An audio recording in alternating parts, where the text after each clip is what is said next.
Greetings, children of the screen, your friendly neighborhood nerd scum here, and welcome to another edition of Carry That Weight, the Cowboy Bebop Retrospective, and I am joined today by... Rosie.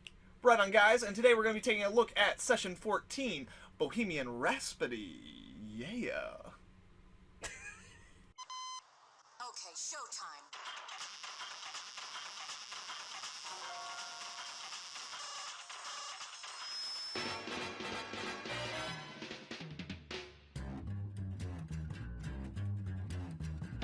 I think it's time to blow this scene.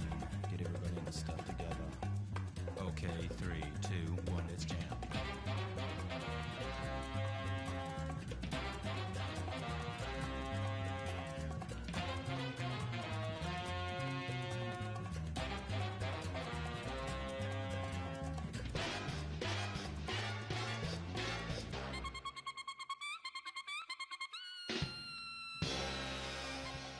That's right, guys. Session 14, Bohemian Rhapsody. In this episode, we basically see that there is a kind of hacking heist that's been going on, where essentially all these bounty hunters have basically been given the go-ahead to track down this, mastermind behind this heist, where a bunch of, low-level criminals are going up to the gates and installing a piece of software, or a piece of hardware, that will then, every time a ship goes through the gate, and they pay their toll, it basically takes all of the credits from the bank account that they're using to pay their toll. And so yeah, all these bounty hunters are after this dude, but all they're catching is the peons, and you get none of the money unless you get the big guy. So Faye, Spike, and Jet have all split up on their own because Faye wanted to. She was like, yeah, well, I'll just do it ourselves, and then whoever it is can keep the money. Yeah, that didn't work out so well, and now they're pooling their resources to find that they really know next to nothing, except all of these people were in possession of a chess piece. And from there, they, do their detective thing. So, Rosie, what did you think of it? Session 14, Bohemian Rhapsody? It was not what I was expecting. No? I don't know what I was expecting, but it wasn't that. And I liked it, obviously, yeah. Cowboy Bebop, I liked it, but, it was just different. Well, and you probably have in your head somewhere, something that's kind of tangentially connected to Queen, just because of the predominance of their song, Bohemian Rhapsody. But, at the end of the day, the actual term and not the term itself, the episode definitely plays on the themology of that. You have this very bohemian setting where when you eventually, spoilers guys, as it says in the opening of this video, there are spoilers, just reminding you. So yeah, when they eventually track down Home Dude, he's living in this commune, with all these dudes. It's a very bohemian existence that he lives in, and as this is session 14, all of the stories are set up in musical terminology. So at the end of the day, and also all this money's being stolen, but it's not really about the money. It's all about the philosophy behind the act that's being done. In this case, revenge, but it's being done in a very poetic, bohemian-esque way.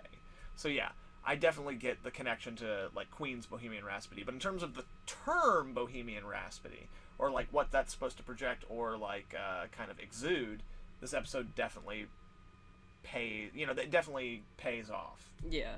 I don't know, I expected something more melancholy, but it was very chill. Yeah. It was a little bit sad, but Yeah, it wasn't. especially at the end. Yeah. It definitely gets a little sad. But again, it's melancholy, like you Yeah. said, where it's sad, but it's also beautiful and kind of sweet. And, Yeah. Yeah. But it was uplifting almost. Yeah. And I wasn't expecting that feeling. Yeah, absolutely. So yeah, it's a good episode. Really is.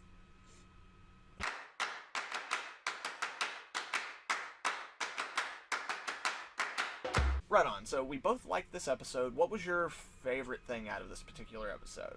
I liked the reason behind why. Was it Chessmaster Hex? Yeah, Chessmaster Hex, or Hex. Chessmaster Okay. Hex. Well, I like the reason why he set up the whole big thing. Yeah. Okay. Yeah. He's not after money. He's after kind of a poetic revenge.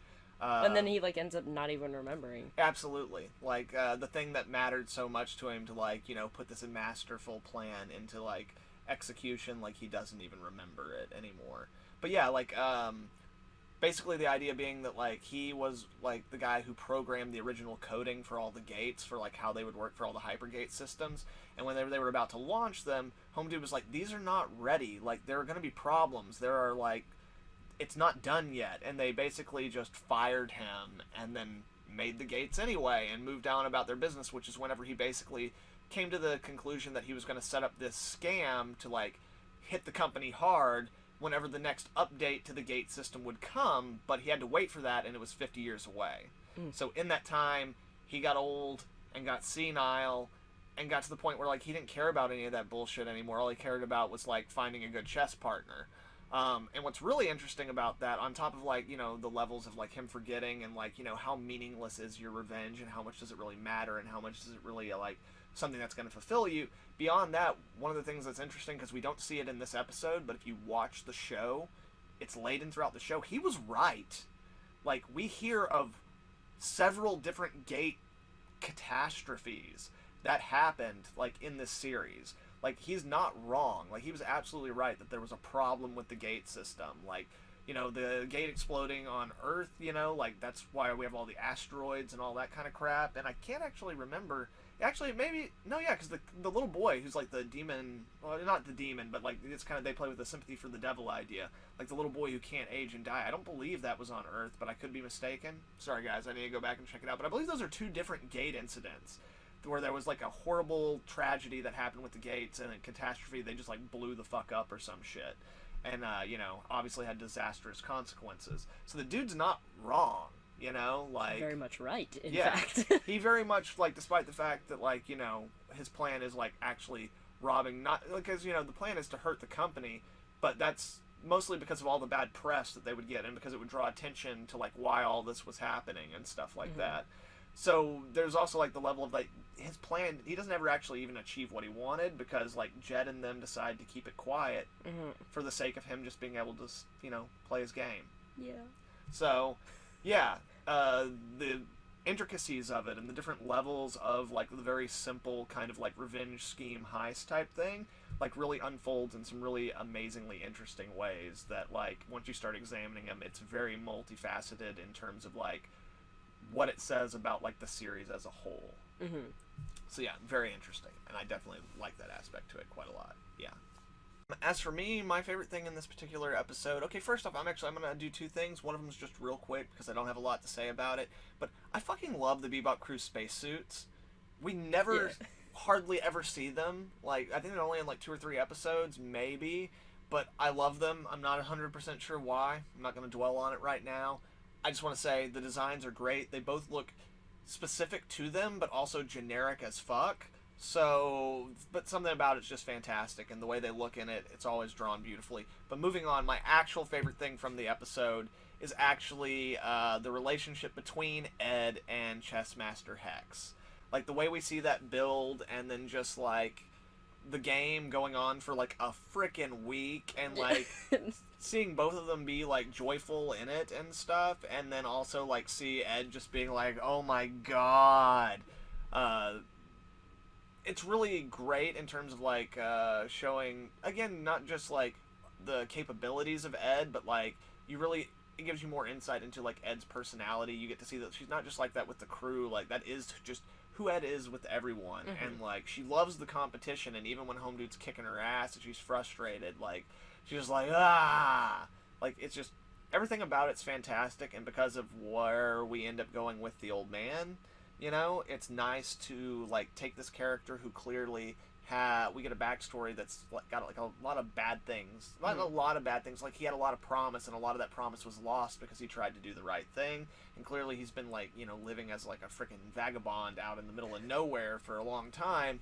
So it's nice that, like you were saying, it's very melancholy, but, like, technically he gets a happy ending. Because he gets to make a friend with Ed, and play probably one of the best chess games, you know, that he's played in the last 40, 50 years. And win, you know? So it is actually a happy ending for him. So, like, that relationship also, for me, it carries all the, like, emotional weight of the episode to the point that, like, Ed is the reason why Jet wants them to leave the old man alone. Or at least use narratively as the excuse for it, you know?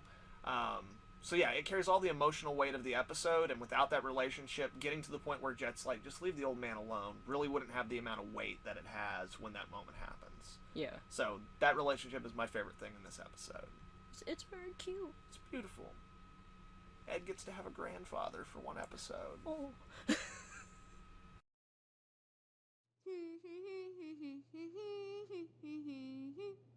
Alright, so now's the difficult part of the video. Everybody knows we loved the episode. There are things we loved in it. It's a great episode. But what did you extremely dislike? I like that you said that rather than hate. But, the dude that was, like, following them. Yes. Like, the other bounty hunter? Yeah, I get it. Like, he's added it. But I felt like it was kind of unnecessary. It's kind of unnecessary, but, it definitely adds, like... it adds a nice extra level to, like, the comedic aspects of the finale. Yeah. Of the final act. And just freaks out and starts shooting everything. Yeah, because, like, he's lost everything. Like, you know, like, this guy's, like, scheme that he doesn't even remember, like, cost this guy his entire life's savings and work. And, like, again, he's a bounty hunter, but, like, if you look at him compared to a lot of the other bounty hunters that we've seen, like, he's much more middle of the road. Like, he seems like a guy who, like, literally whenever he gets to a certain goal, he was probably going to, like, walk away and buy a farm somewhere or some shit like that. And, like, you know, try to have a nice life with his wife, you know, who's, like, you know, always waiting for him at home, but now he's got no money and they're going to lose their home and he can't even go back. Like, it's a fucked up little bit of bullshit, but I enjoy the character for what it's worth, but you're right, the episode definitely doesn't need it. And I imagine that in, like, the writing of the episode, they probably weren't totally convinced how much of... Because they needed to do the emotional story arc with Ed and Chessmaster Hex, they probably were kind of wondering if there was going to be enough comedic relief from Ed in that episode. But, of course, like... And again, if you watch the Japanese dub to the American dub, it's a little bit different. In the Japanese dub, Ed's stuff isn't quite as funny. Mm-hmm. A lot of what makes that humor work so well is in the American dub. Like, all the jokes are still there, and, like, the fun stuff is still there, but it's played slightly different. Mm-hmm. So, like, in the American version, it definitely feels like a little bit much, but in, like, the original dub, like, the original language, I actually think that, like, that character is important for comedic relief. Mm-hmm. But I still see what you're saying. Like, in an episode that is so good, it definitely feels like the aspect of it that is the least bit developed and kind of, like, is just barely even in the episode. Like, he gets 3 scenes, maybe, you know? Well, and it's like, I don't hate it. No, not at all. And it's like... But we gotta pick something. Yeah, but it just, like you said, it seemed like it was just, like it was thrown in there, almost. Yeah. Like, they're just like, oh, another character. You know, if nothing else, I would say it's worth having him in there just for the final joke of the episode where the 3 guys that we've seen in other episodes just, like, float by him, and it's just like, yeah, he's a nice, laid-back fellow. Yeah, he's got, like, the blood above him on the wall, and he's there's, just like, blood hey, painted on him up? on the wall, and he's just smoking a huge blunt, you know, and these 3 stone guys just float by, just like, oh, I like him. Yes, I do, too. He's a laid-back, nice, good fellow. Yes, he is. Yes, sirree. Like, if nothing else, it's worth having him in the episode just for that last moment. Yeah. Yo, newbie, you're in a good mood today. Howdy there, guys. He's an easygoing dude, ain't he? Sure is, Antonio. Nice fella. Right on. And as for me, my least favorite thing in this episode is all the fucking birds. Why are there so many fucking birds in this fucking spaceship? What the fucking fuck? I don't like birds, guys. That's not even true. Birds don't like me, and it's made me weary of them. I've been attacked by multiple birds, okay? So no, like, birds don't like me. I don't like them. I've got, like, a place in my hand where I can put a needle to the bone where my friend's bird bit me, inexplicably. I don't like all the birds in this episode. The parrot's super creepy, and I know he's his only real friend, and he just hangs out there and stuff, and, like, that's cool. You got a cool little friend bird, but I guess the old man looks creepy, too, but goddamn, why are there so many birds? Well, and it doesn't help that they have, like, the shine in their eyes, yeah, like, when they you take a have picture of an animal in yeah, the well, dark. because, like, it's like, kind of dark in there, so that reflection is always there, especially, like, whenever Spike's walking under them, and they're all, like, in the rafters. Just like, hey, little boy. Right? Like, they're gonna fucking eat him. Because here's the thing, guys. You guys don't realize... Birds are just dinosaurs. They're just tiny dinosaurs they remember, and they're waiting to take this world back from us. All it's going to take is one goddamn misstep, It's gonna take someone stealing the lovebirds. And it's gonna be the world of the birds. Just remember, they're just tiny velociraptors that want to eat your genitals. So yeah, I didn't care for all the birds in this episode.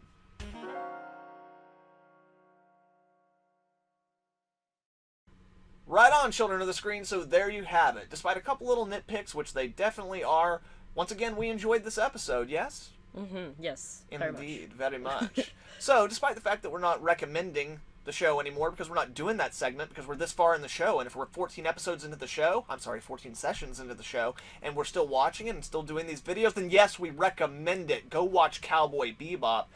And thank you guys very much for joining us for another edition of Carry That Weight, the Cowboy Bebop Retrospective. You guys have a good one. Adios. Nerds scum. Allez, à bientôt. See you next time.